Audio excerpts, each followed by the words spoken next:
Kajariu, papain. Halo teman-teman semua, Deddy Mulyadi dibicarakan oleh orang Madinah. Babain, enggak mampir ke sini. Nanti kabaran babain. Silakan. Kajariu, papain. Bakso, ayam mie ayam, ayam nasi goreng, ayam nasi campur, ayam sate, ayam bakar. Kajariu, papain. Ya, papaing. Di sini makanan Sunda.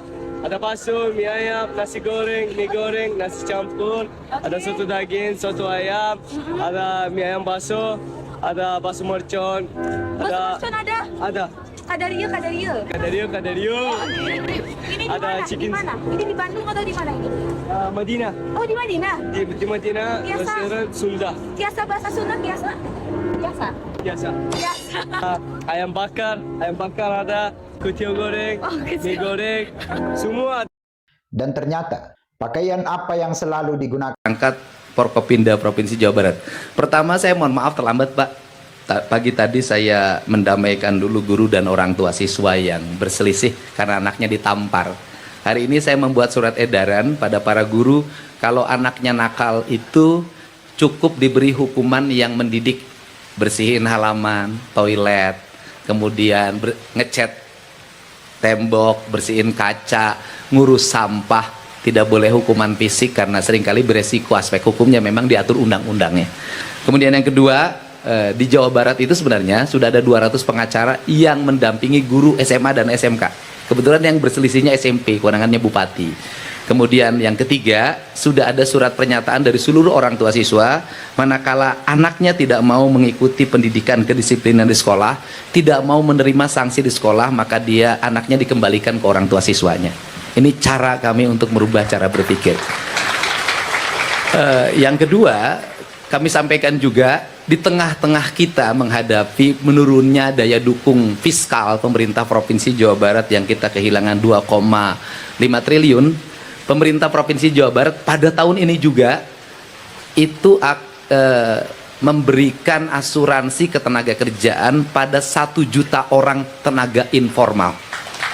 1 juta orang mulai tahun ini, mulai bulan ini kita boleh setor 1 juta orang, dengan tujuan aja adalah mereka yang bekerja pada sektor informal, sopir, kemudian tenaga kebersihan, tukang macul, nelayan, petani, kuli panggul, kemudian juga kuli ngaduk, kuli nembok, pemulung, asisten rumah tangga, kemudian seniman, dan semuanya itu mendapat pelindungan dari asuransi pemerintah Provinsi Jawa Barat. Ini adalah tekad kami, dan untuk apa? Bahwa saya selalu menyampaikan pesan, kalau membangun dengan banyak uang itu biasa. Tapi kalau kita survive membangun dengan sedikit uang, itu namanya luar biasa. Dan hari ini kami sampaikan ke Bapak, kita mulai November WFH Pak. Jadi pegawai itu yang masuk kantor hanya yang memberikan layanan. Yang tidak memberikan layanan langsung bekerja di rumah. Dia menggunakan sistem digital. Dan kemudian kami membagi struktur tunjangan menjadi 2. Satu yang WFH nanti beda dengan yang layanan. Kemudian beda yang pekerja lapangan, mereka akan jauh lebih tinggi, yang WFH lebih rendah.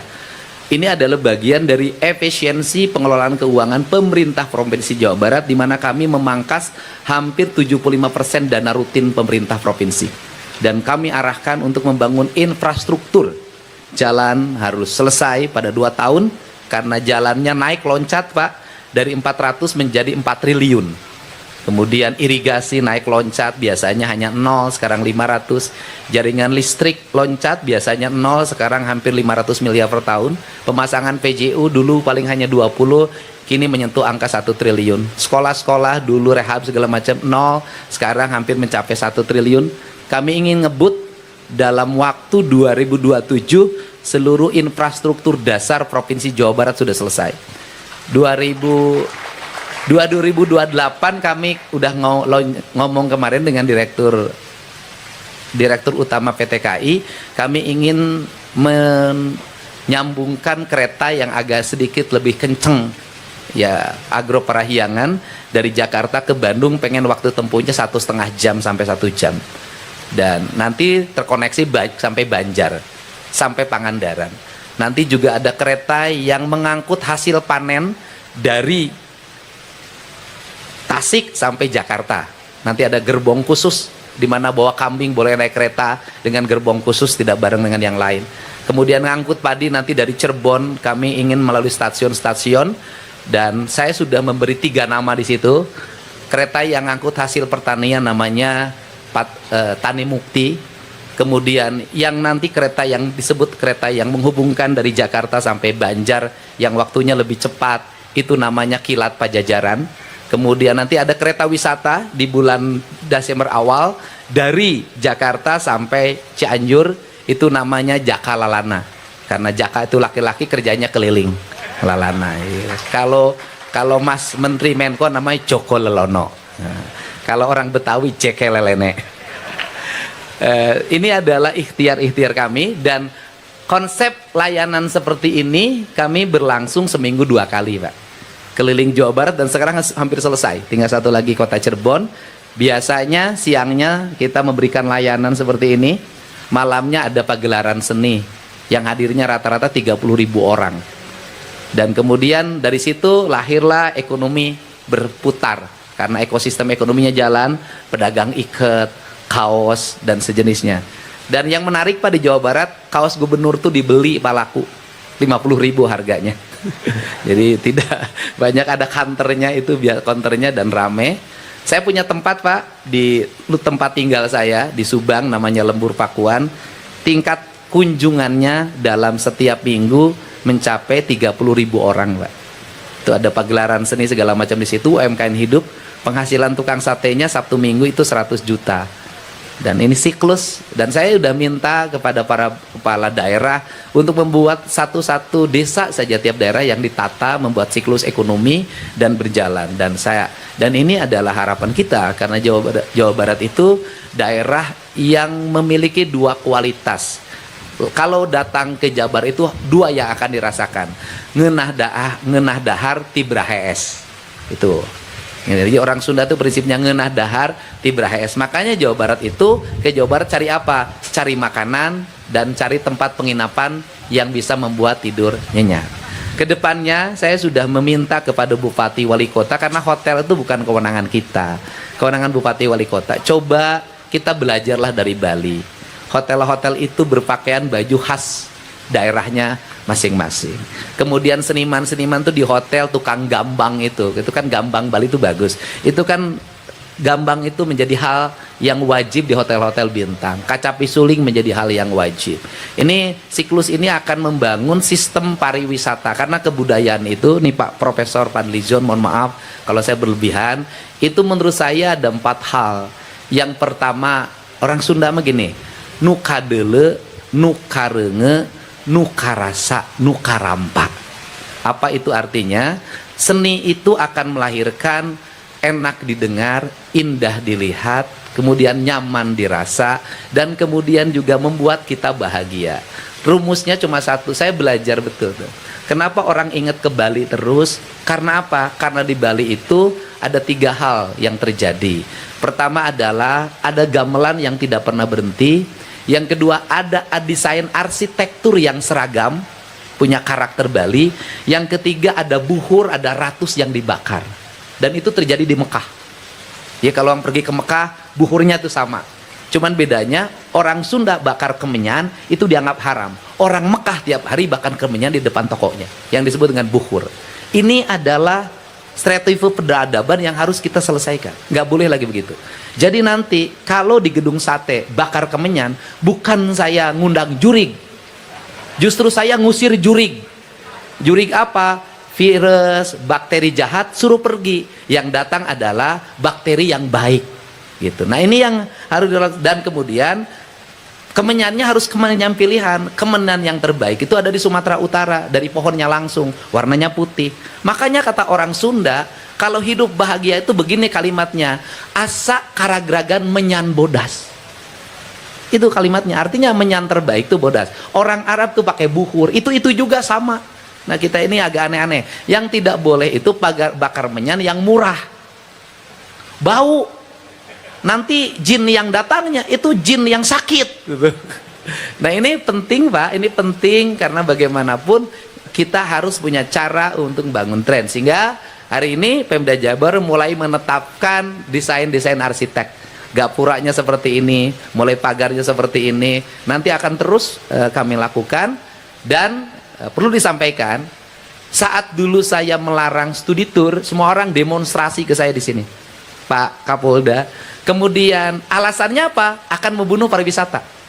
Tetapi berdasarkan survei BPS kemarin terakhir, justru sekarang pariwisata Jawa Barat mengalami peningkatan lebih tinggi dalam 5 tahun terakhir. Jadi bukan orang Jawa Barat yang dibawa keluar, padahal pinjem bank emok, bank keliling, tapi orang luar Jawa Barat bawa uang ke sini. Saya ketemu di jalan barusan orang Lampung lagi di minimarket.